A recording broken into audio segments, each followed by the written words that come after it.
अब हमारी रसेंद्री में जो वेग आता है, समन का भाव मिला, वो यही मुख में एक और इंद्री है जिसे कर्मेंद्री कहते हैं, वाक इंद्री। ये बहुत अपराध कराती है, इसका भी वेग आता है, गैस सी बनती बोलने का होता है। जिनको सही मार्ग नहीं मिला तो उठपटांग ही बोलते हुए चलते हैं, उठपटांग ही, ऐसे वेग है, वाणी का वेग है। अब वाणी के वेग को संभालना उपासक का अत्यंत आवश्यक कार्य है, क्योंकि सबसे ज्यादा अपराध वाणी से ही बनते हैं। किसी की निंदा करना, किसी को कर्कश कठोर वचन बोलना, परुख वचन कबहू न कहाए, व्यर्थ की बातें करना। लोगों का स्वभाव घंटों कोई सिर पैर नहीं है, बस बात ही बात होती चली जा रही, ऊर्जा नष्ट कर रहे हैं व्यर्थ की बातों में। ग्राम्य कथाएं, लोक कथाएं, राज कथाएं, विषय वार्ता और निंदा स्तुति, ये सब व्यर्थ में हमारी आध्यात्मिक शक्ति को नष्ट करने वाली क्रियाएं हैं। मौन रहिए। बोलने का बहुत अंदर से वेग आ रहा है, वाणी का वेग आता है, उस समय आप नाम कीर्तन कीजिए, उस समय आप वाणी का गायन कीजिए। श्रीमद चतुराश्री जी, श्रीमद राधा सुधा निधि जी, श्री 42 लीला जी, महान, खूब जोर जोर से गाइए। अपने पास वाणी के वेग को शांत करने के लिए बहुत बढ़िया उपाय। श्रीमद चतुराश्री जी शुरू कर दी, उच्च स्वर से गाना तो 1 घंटा 45 मिनट। श्रीमद राधा सुधा निधि तो लगभग 2 घंटे। 2 घंटे में तो पसीना आ जाएगा और मन होगा कि अब मौन हो जाए, वाणी का समन हो। व्यर्थ वार्ता करने वाला उपासक अंतर्मुख हो ही नहीं सकता। अंतर्मुख हुए बिना परमार्थ की पगडंडी नहीं मिलती। हमारी यात्रा अंतर से है, बाहर से नहीं। बाहर कितना दौड़ो वो बात नहीं बनेगी, अंतर्मुख होकर। सर्वात्मना न विसजेत बहिरिंद्रियाणि, अपनी इंद्रियों को सर्वात्म रूप से छूट मत दे दीजिए कि बाहर घूमती रहें। वाणी के वेग का शमन कीजिए मौन के द्वारा। भगवान नाम कीर्तन, भगवत लीला गुणगान, भक्त चरित्रों का गायन, इसके सिवा मौन। अगर ये सत्संग स्वीकार करोगे तो भगवान इसका फल बता रहे हैं। सो अमृतत्वाय कल्पते, वो अमृत पद का अधिकारी हो जाता है, वो अमृत पद पे आरूढ़ हो जाता है। अभी हम मृत को स्वीकार किए हैं। शरीर मृत है, जन्मा है मृत्यु लोक में, इसका नाम मृत्यु है, मृत्यु लोक है। हाँ, यहां सब मृत है, जो देख रहे हो सब मृत है, सबका परिवर्तन होता है। अब हमारी श्रवणेंद्री का वेग आता है। संगीत सुने, अच्छे अच्छे गाने सुने या अनुकूल बातें सुने। हमें श्रवणेंद्री को भी बचाना है पर निंदा श्रवण से, स्वयं की प्रशंसा श्रवण से और विषय की बातें श्रवण करने से। बहुत बड़ा प्रभाव पड़ता है श्रवण का। इसीलिए भक्ति में सबसे पहली भक्ति की गई श्रवणम, कीर्तनम दूसरे में रखा गया है। और शरणागति के लिए उत्साह श्रवणेंद्री से ही होता है। श्रवण सुजस सुनियायऊ प्रभु भंजन भवभीर, त्राहि त्राहि आरति हरन सरन सुखद रघुवीर। जब हम अपने श्रवणेंद्री को भगवत चर्चा, भगवन नाम, भगवत भक्तों के चरित्र सुनाते हैं तो श्रवणेंद्री का वेग शमन करने की सामर्थ्य आ जाती है। नहीं तो यहां भगवत चर्चा हो रही है, कई उपासक अंतर्मुख होकर नींद की तरफ जा रहे होंगे, लेकिन जब कहीं दूसरे की बुराई या निंदा या ऐसी कोई बात हो रही हो तो आधा किलोमीटर दूर से भी सुनने की हम चेष्टा करेंगे, वो क्या बात कर रहे हैं, पूरी श्रवणेंद्री लगा देंगे। और सामने बैठ करके भगवत चर्चा हो रही, सो जाएंगे। क्या सुना? बहुत अच्छा था। क्या बहुत अच्छा था? हाँ, बहुत अच्छा था, बस आगे नहीं। आप देख लो इसमें है, क्योंकि बढ़िया समय है सुबह सुबह का और सब शांत है, तो ये आवाज माइक की भी उसको विक्षेप नहीं पहुंचाएगी, सो जाएगा। क्योंकि इस समय भागवतिक वातावरण है तो इंद्रियों को विश्राम मिलता है। और अगर वो भगवत मार्ग में प्रवीण नहीं तो तमोगुण निद्रा में प्रवेश कर जाएगी। इसीलिए देखो ना आप कथावार्ता, ये इंद्रियों का जो चांचल्य है उस समय स्वाभाविक भागवतिक वातावरण से समन हो रहा है और आपकी आध्यात्मिक मार्ग की प्रवृत्ति बढ़ी नहीं है तो तमोगुण में चली जाएगी। तो हमारी श्रवणेंद्री इतनी प्रवीण हो, एक एक शब्द हमारे कान में जा रहा है। आहा, जिनके श्रवण समुद्र समाना, कथा तुम्हारी सुभग सरिनाना, भरे ही निरंतर हो ही न पूरे। जिनके श्रवण कैसे? बोले समुद्र के समान।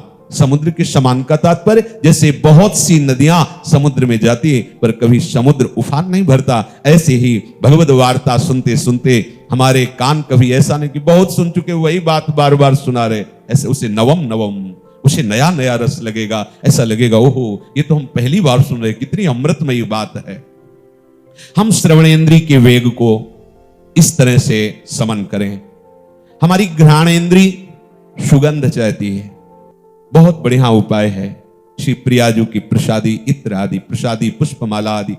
हम कोई भी सुगंध ऐसे लेकर के अमनिया प्रयोग ना करें तो घ्राणेंद्री में जो सुगंध लेने का वेग है उसका शमन हो जाएगा।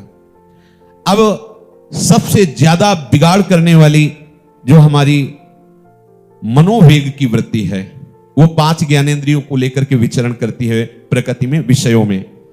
अब इस मन के वेग को सहना बहुत कठिन होता है। ये जिस इंद्री किसी एक इंद्री को साथ ले ले तो आपको व्यथित करके अधीन कर लेगा और इसमें कोई देर नहीं लगती। बचाने में देर लगा लेकिन उस इमरती को देख करके पाने की लालसा और संकल्प ये सब ऐसे ही हो गया, समझ नहीं पाए क्या हो गया। इतनी जल्दी एक इंद्री को वश में किया, नेत्रेंद्री ने देखा, मन ने रसेंद्री को कब्जे करके तुरंत क्रिया करवा ली। बाद में होता है हाय कैसे हो गया। मन के वेग का समन करना सबसे कठिन और सबसे सरल है।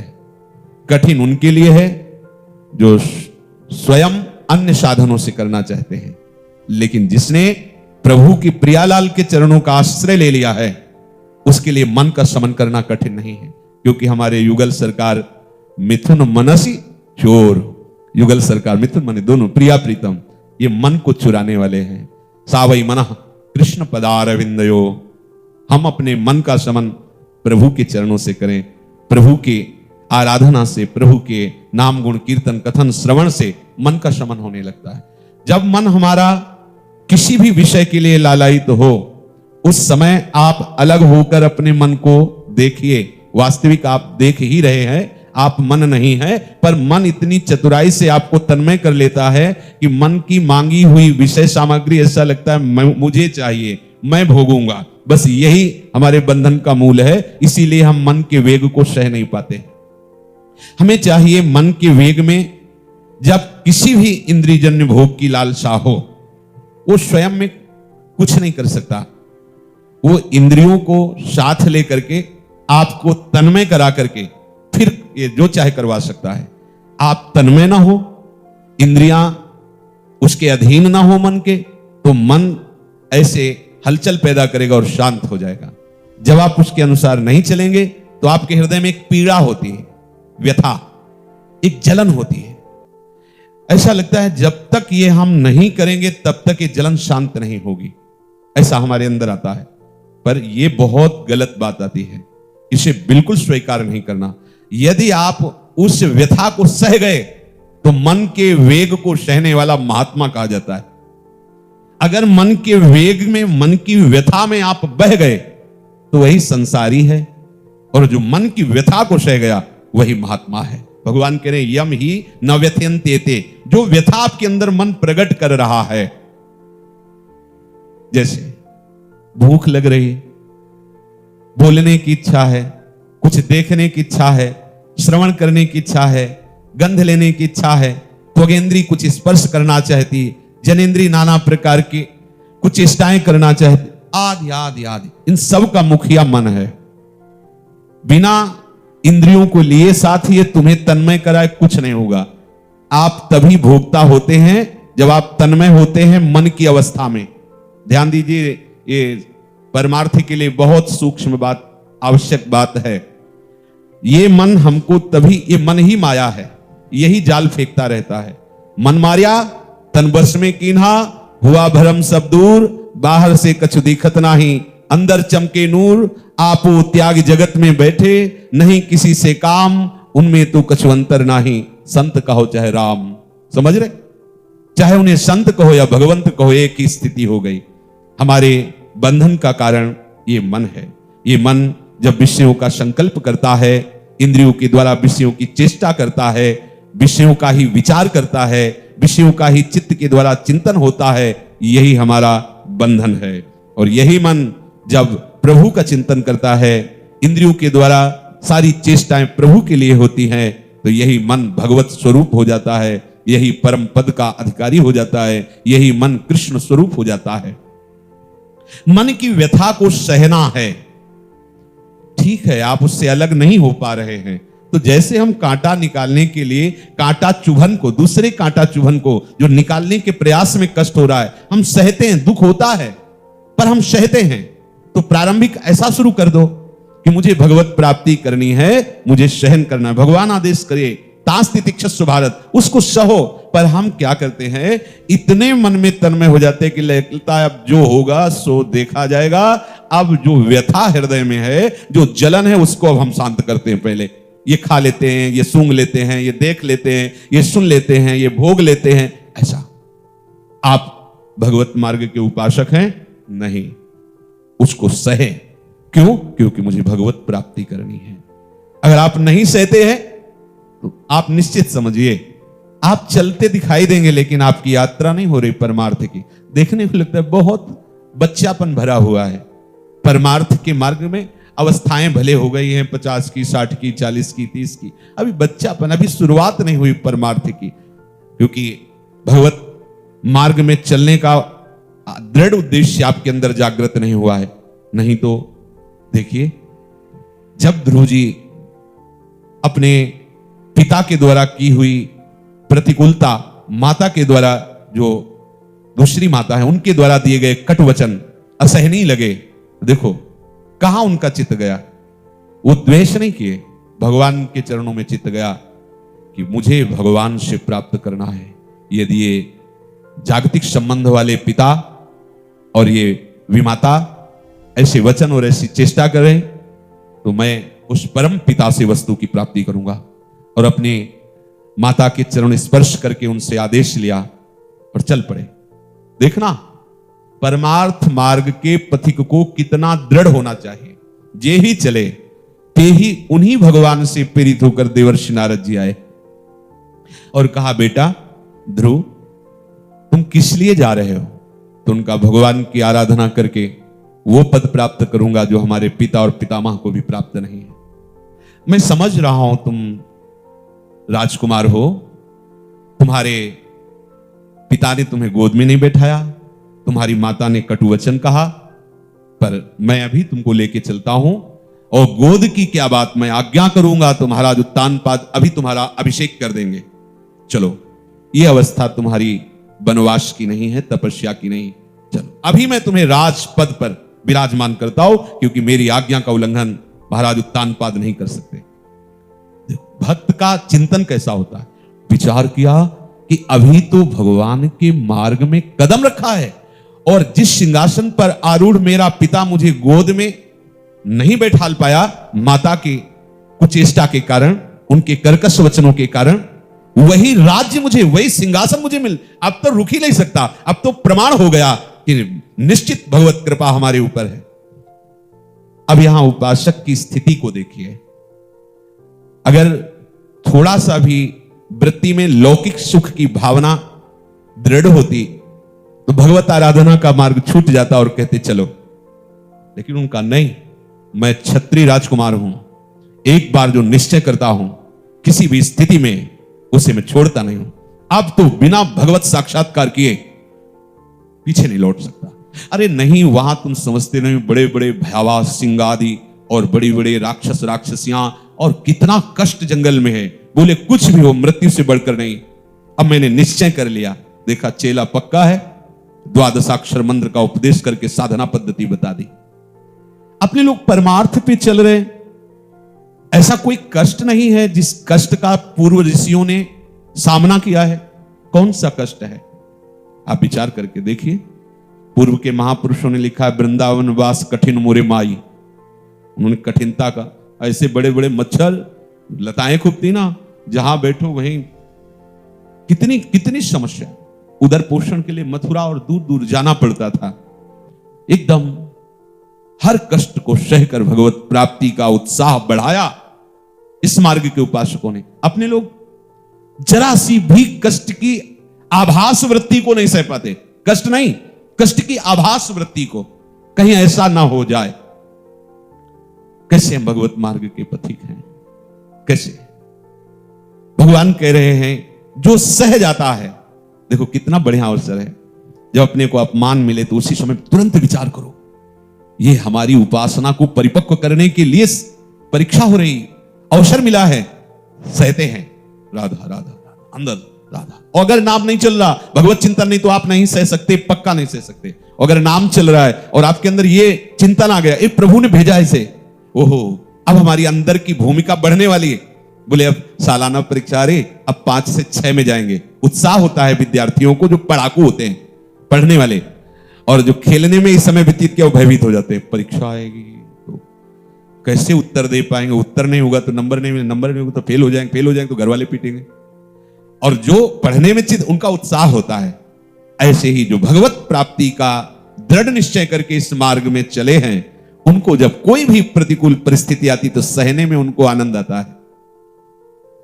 बहुत से ऐसे संत भगवानों के दर्शन हुए गंगा किनारे भ्रमण करते हुए कि बहुत कड़ी कड़ी कष्ट की परिस्थितियां, पर कभी यही गिरिराज जी में 108 गोपाल सहस्त्र नाम का पाठ करना, जो समय बचे उसमें फिर नाम जप करना, गिरिराज जी की परिक्रमा करना, ऐसा उनको लकवा मार गया। तो हरि बाबा, ओडिया बाबा, ये बड़े बड़े महापुरुष उनके दर्शन के लिए गए, वो पड़े थे। ब्रज की अनन्य निष्ठा लिए हुए थे, कहीं बाहर जाना नहीं था, साधारण उपचार चल रहा था। बड़ा कष्ट होता है, आधा शरीर काम नहीं कर रहा। अब बाबा ने कहा कि महाराज यदि आप संकल्प करो तो पूरे विश्व का लकवा खत्म हो जाए। आप इतने भजनानंदी तपस्वी महापुरुष, आप इस रोग को स्वीकार किए हैं। तो उन्होंने कहा कि भजन केवल भगवत प्रेम के लिए है, भगवत प्रसन्नता के लिए है। ब्रह्मास्त्र का प्रयोग मच्छर मारने के लिए नहीं होता। और बाबा हम समझ रहे हैं आप हमसे हमारे हृदय की बात सुनना चाहते हैं, नहीं आप ऐसा प्रेरित नहीं कर सकते, क्योंकि स्वयं महान कष्ट सहने वाले महात्मा पूज्यपाद सिउड़िया बाबा जी आज महान कष्ट, 10 वर्ष तो लेट के सोए ही नहीं, 18 घंटे पद्मासन में बैठे और ऐसे रख करके कुछ देर विश्राम, ऐसे बैठे कर फिर सीधे हो गए। कैसा? देखो, भोजन, नींद, भोगाभ्यास चाहे जितना बढ़ा लो और चाहे जितना कम कर लो, ये आपके ऊपर है। भोगाभ्यास और नींद और भोजन। पूज्यपाद श्री उड़िया बाबा जी महाराज एक कवल रोटी दाल का एक कवल वर्षों ऐसे साधना की, अस्थिमात्र होए रहे शरीर, राख का नाश कर दिया, तो अपने स्वरूप में स्थित हो गए। कितने ऐसे संतों को देखा गया है कि जो सर्व सामर्थ्यशाली हैं, पर वो कष्ट को, आए हुए शरीर के कष्ट को सह रहे हैं। किसके बल से? प्रभु की प्राप्ति के लिए। वो ये कभी नहीं चाहते कि हमारा अमुक रोग नष्ट हो जाए, अमुक परिस्थिति हट जाए, अमुक व्यवस्था बन जाए, ऐसा कभी नहीं चाहते। व्यवहार में आपको भले दिखे ऐसा, उनके हृदय में चाह नहीं रहती। उनके हृदय की स्थिति होती है, जैसी जैसी प्रभु परिस्थिति स्थिति देते जाते हैं, उसी में वो आनंदित रहते हैं। तो प्रभु कह रहे हैं सम दुखा सुखा धीरम, जो दुख सुख में समान भाव ले आवे। हमारा दुख सुख से संबंध नहीं, क्योंकि दुख सुख का अनुभव इस शरीर और अंतःकरण में होता है। अगर हमारा संबंध प्रियालाल के श्री चरणों से है तो ही हम ये बात समझ पाएंगे और इस पे चल पाएंगे, नहीं तो अभी सुना और अभी जरा सी दुख परिस्थिति में व्याकुल हो जाएंगे। कल किसी ने प्रश्न किया कि आपकी वृंदावन महिमा अमृत सुनकर वृंदावन वास कर रहे हैं, जैसा बनता वैसा भजन करते हैं, पर यहाँ की जो प्रतिकूलताएं हैं, कठिन परिस्थिति हैं, वो हमसे सही नहीं जाती। गलत बात है। क्या कठिनता हो सकती है? आप बताइए, क्या कठिनता हो सकती है? जैसे कोई कहे कि हमारे पास अर्थव्यवस्था नहीं है, महारानी जी से आपका संबंध हो जाए दृढ़ हृदय से तो अर्थ आपका दास हो जाएगा, पर हमारा संबंध जब तक श्री जी के चरणों से नहीं होगा तब तक हमें अपने कर्मों का भोग भोगना होगा। जब श्री जी से संबंध हो जाता है तो सारे योग क्षेम का वहन श्री जी की चरण सेविका अनंत शक्तियां करती हैं। आप ऐसा न समझिए कि किसी व्यक्ति से कोई भी यहां कार्य चलता है, तो ये धाम है, ये महारानी जी का महल है, ये सिर्फ उन्हीं से चलता है, उन्हीं के आदेश से सब यहाँ वास और व्यवस्था और आनंद और प्रतिकूलता, अपमान, निंदा, ये सब उन्हीं की व्यवस्था है। ध्यान रखिएगा, आपको जैसी परिस्थिति मिली है आपके अनुकूल मिली है, मान लीजिए। आपको जैसी परिस्थिति मिली है वो केवल श्री जी की प्राप्ति के लिए श्री जी के विधान से मिली, बिना शिकायत किए हुए चुपचाप उसे सह लो, सह जाओगे तो प्रेम रस सहने के अधिकारी बन जाओगे। इसलिए भगवान कह रहे हैं यम ही न व्यथ्यन्त्येते पुरुषम पुरुषर्षभ सम दुख सुख धीरम सुमृतत्वाय कल्पते। शेष चर्चा आगे। श्री राधा वल्लभ लाल।